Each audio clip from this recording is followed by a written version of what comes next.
strength and courage of that prince. The Emperor Conrad III had besieged Guelph, Duke of Bavaria.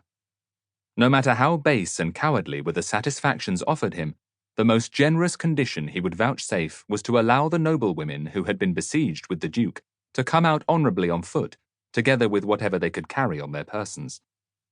They, with greatness of heart, decided to carry out on their shoulders their husbands, their children, and the Duke himself.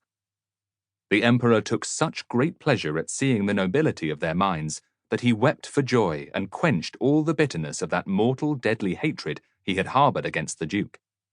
From then on, he treated him and his family kindly.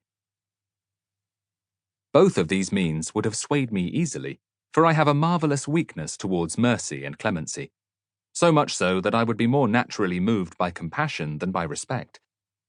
Yet for the Stoics, pity is a vicious emotion. They want us to succour the afflicted, but not to give way and commiserate with them. Now, these examples seem to me to be even more to the point in that souls which have been assaulted and assayed by both those methods can be seen to resist one without flinching, only to bow to the other. It could be said that for one's mind to yield to pity is an effect of affability, gentleness, and softness. That is why weaker natures, such as those of women, children, and the common people, are more subject to them. Whereas disdaining tears and supplications, and then yielding only out of respect for the holy image of valour, is the action of a strong, unbending soul, reserving its good will and honour for stubborn, masculine vigour. Yet, ecstatic admiration and amazement can produce a similar effect in the less magnanimous. Witness the citizens of Thebes.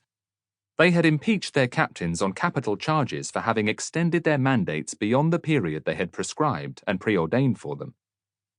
They were scarcely able to pardon Pelopidas, who, bending beneath the weight of such accusations, used only petitions and supplications in his defence. Whereas, on the contrary, when Epaminondas came and gloriously related the deeds he had done and reproached the people with them proudly and arrogantly, they had no heart for even taking the ballots into their hands.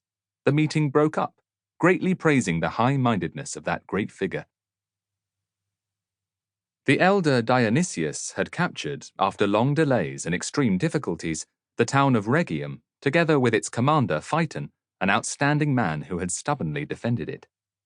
He resolved to make him into a terrible example of vengeance. Dionysius first told him how he had, the previous day, drowned his son and all his relations. Phaeton merely replied that they were happier than he was, by one day. Next he had him stripped, seized by executioners and dragged through the town while he was flogged, cruelly and ignominiously, and plied with harsh and shameful insults. But Phaeton's heart remained steadfast, and he did not give way.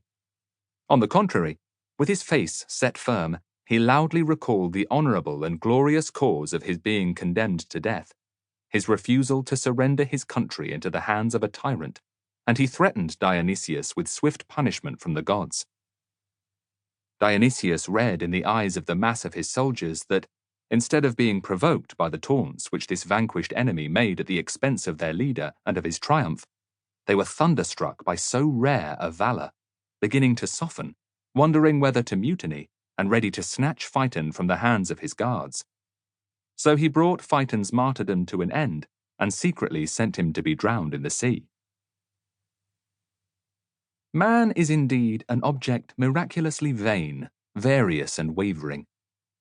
It is difficult to found a judgment on him which is steady and uniform.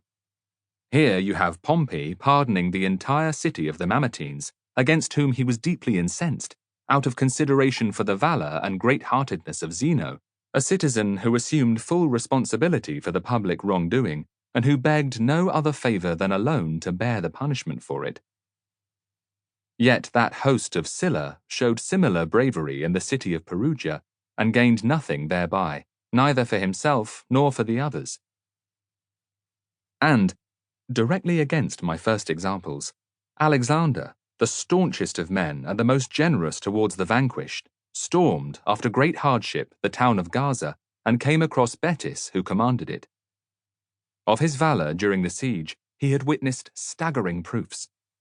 Now Betis was alone, deserted by his own men, his weapons shattered.